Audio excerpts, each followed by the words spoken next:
Hi, എല്ലാവർക്കും നമസ്കാരം. നമ്മുടെ ഒരു പുതിയ വീഡിയോയിലേക്ക് എല്ലാവർക്കും സ്വാഗതം. ഇന്ന് നമ്മൾ ഉണ്ടാക്കാൻ പോകുന്നത് ചോറിനും കഞ്ഞിക്കൊക്കെ കൂടെ കഴിക്കാൻ പറ്റിയ നല്ലൊരു ചമ്മന്തിയാണ്. അത് നമ്മൾ ഉണ്ടാക്കുന്നത് പപ്പടം കൊണ്ടാണ്. അപ്പോൾ അതെല്ലാവർക്കും അറിയണ ഒരു സിമ്പിൾ റെസിപ്പിയാണ്. അപ്പോൾ നമുക്കത് എങ്ങനെ ഉണ്ടാക്കണമെന്നൊന്ന് നോക്കാം. അപ്പോൾ അതിനായിട്ട് ആദ്യം തന്നെ പപ്പടം നമ്മൾ ചുട്ടെടുക്കുകയാണ്. ഒരു 5 പപ്പടം നമ്മൾ ചുട്ടെടുത്തിട്ടുണ്ട്. ഇനി നമുക്ക് അതിലേക്ക് ആവശ്യമായ സാധനങ്ങളൊക്കെ ഒന്ന് കാണാം. അതിന് കുഞ്ഞുള്ളിയാണ് വേണ്ടത്. അതൊരു 15 ഉള്ളി ചെറുതാക്കി നുറുക്കി വെച്ചിട്ടുണ്ട്. ഇതിലേക്ക് എരിവിന് ആവശ്യത്തിന് വറ്റൽമുളക്, ഒരു 10 വറ്റൽമുളകാണ് ഇപ്പോൾ ഞാൻ എടുത്തിരിക്കുന്നത്. ഒരു നെല്ലിക്ക വലുപ്പത്തിൽ പുളിയും എടുത്തിട്ടുണ്ട്. ഇനി നമുക്കിതൊക്കെ ഒന്ന് വഴറ്റിയെടുക്കാം. അതിനായിട്ട് വെളിച്ചെണ്ണ ഒഴിച്ച് ഒന്ന് ചൂടായി വരുമ്പോൾ ഉള്ളി ചെറുതായി നുറുക്കി ഉള്ളി അതിലേക്ക് ഇട്ട് നന്നായി ഒന്ന് വഴറ്റി കൊടുക്കാം. ഇതിലേക്ക് കുറച്ച് ഉപ്പ് നമ്മളിപ്പോൾ ചേർക്കുന്നുണ്ട്. അവസാനം പപ്പടം ചേർത്തിട്ട് വീണ്ടും കുറവുണ്ടെങ്കിൽ നമുക്ക് പിന്നീട് ചേർത്ത് കൊടുക്കാം ഉപ്പ്. അത് വേഗം വഴണ്ടി കിട്ടാനായിട്ടാണ് ഇപ്പോൾ നമ്മൾ ഉപ്പ് ചേർത്തിരിക്കുന്നത്.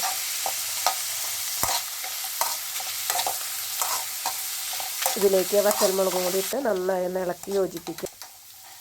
ഉള്ളിയുടെ കളറൊക്കെ മാറിയിട്ടുണ്ട്. ഇനി നമ്മൾ ഒരു തണ്ട് കറിവേപ്പില അതിലിട്ട് കൊടുത്ത് നന്നായി ഒന്ന് ഇളക്കുക.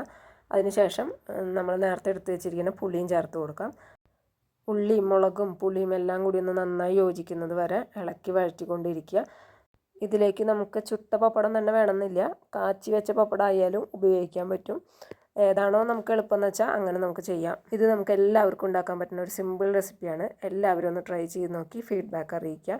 അതുപോലെ തന്നെ വീഡിയോ കണ്ട് ഇഷ്ടപ്പെട്ടാൽ നിങ്ങൾ ലൈക്ക് ചെയ്യാനും ഷെയർ ചെയ്യാനും മറക്കരുത്.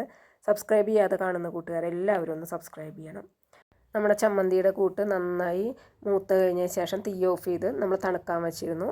അപ്പോൾ തണുത്തതിന് ശേഷം നമ്മൾ മിക്സിയുടെ ജാറിലേക്ക് ഇട്ട് ഒന്ന് ചെറുതായി ക്രഷ് ചെയ്തെടുക്കുക. വല്ലാതെ അരച്ചെടുക്കരുത്. മുഴുവൻ കൂട്ടും നമ്മൾ മിക്സിയുടെ ജാറിലേക്ക് ഇട്ടു. നമുക്കിനി ഇതൊന്ന് ക്രഷ് ചെയ്തെടുക്കാം. ചമ്മന്തിയുടെ പാകത്തിൽ നമ്മൾ ചെറുതായി ഒന്ന് ചതച്ചെടുത്തിട്ടുണ്ട്. ഇനി നമുക്കിതൊരു പാത്രത്തിലേക്ക് മാറ്റാം. നമ്മളിതൊക്കെ പാത്രത്തിലേക്ക് മാറ്റി ഇനി ഇതിലേക്ക് നമുക്ക് നേരത്തെ ചുട്ട് വെച്ചിരിക്കുന്ന പപ്പടവും ചേർത്ത് കൊടുക്കാം.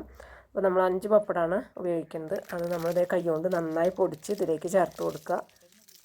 മുഴുവൻ പപ്പടവും ആദ്യം തന്നെ പൊടിച്ച് വെച്ചതിന് ശേഷം ഈ കൂട്ടിലേക്ക് ചേർത്ത് കൊടുത്താലും മതി. പപ്പടവും ഈ ചമ്മന്തിയുടെ കൂട്ടും നന്നായി യോജിക്കുന്നത് വരെ കൈകൊണ്ട് തന്നെ നന്നായി ഒന്ന് തിരുമ്മി കൊടുക്കുക. നന്നായി തിരുമ്മി യോജിപ്പിച്ചതിന് ശേഷം ഇതിലേക്ക് 1 ടേബിൾ സ്പൂൺ പച്ച വെളിച്ചെണ്ണ കൂടി ഒഴിച്ചാൽ നമ്മുടെ സ്വാദിഷ്ടമായ പപ്പട ചമ്മന്തി റെഡിയാണ്. ടേസ്റ്റ് നോക്കിയപ്പോൾ ഉപ്പ് കുറച്ച് കുറവായിരുന്നു. അപ്പോൾ കുറച്ച് ഉപ്പ് ഇട്ട് കൊടുത്ത് നന്നായി ഒന്ന് ഇളക്കിയിട്ടുണ്ട്. ഇന്നത്തെ നമ്മുടെ വീഡിയോ ഇവിടെ അവസാനിക്കുന്നു. അടുത്തൊരു ദിവസം അടുത്ത വീഡിയോ ആയിട്ട് കാണുന്നത് വരെ എല്ലാവർക്കും ബൈ.